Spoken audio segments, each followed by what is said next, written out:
Julie Babcock here, and this is a response to a question of how do we find freedom from pain?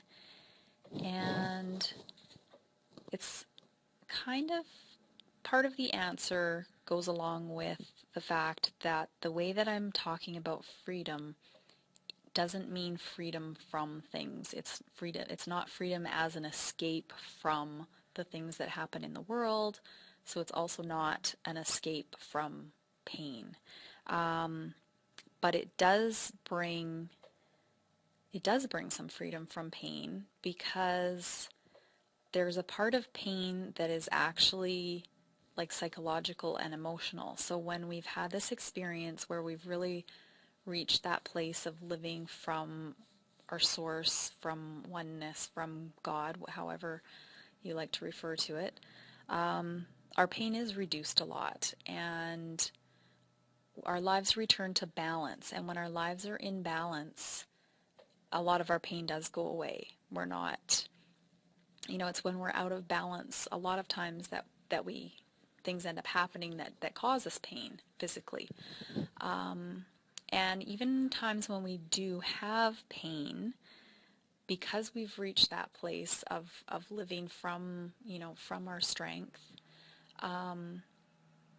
we can allow ourselves to do what we need to do in that time when we have that pain. So if we need to, if moving hurts and we need to give ourselves rest and we need to not aggravate that pain, then we're happy to allow ourselves to do that. So we're not making the pain worse. In fact, we can be in a space where we're not feeling that pain if we just need to rest and, if that's something that will go away. If it's something ongoing, then, like I say, there's just that balance is naturally there where we'll find the things that we can do in a gradual way to ease that pain and get back to a place hopefully where we're not feeling that. I mean, there are situations where that's not going to be possible.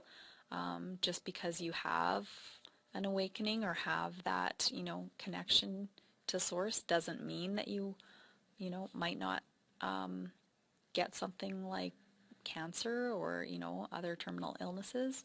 Sometimes that's still part of our path for whatever reason.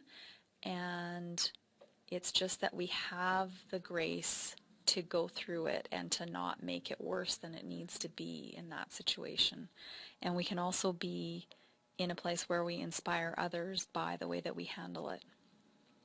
So hopefully that answers the question of how do we find freedom from pain, and it might not be the answer that everyone hopes for, but hopefully if you've listened to some of my other messages, you'll know that finding that place of freedom within yourself really does bring so much freedom that even if you're dealing with some pain, it is a lot more manageable than you would ever think.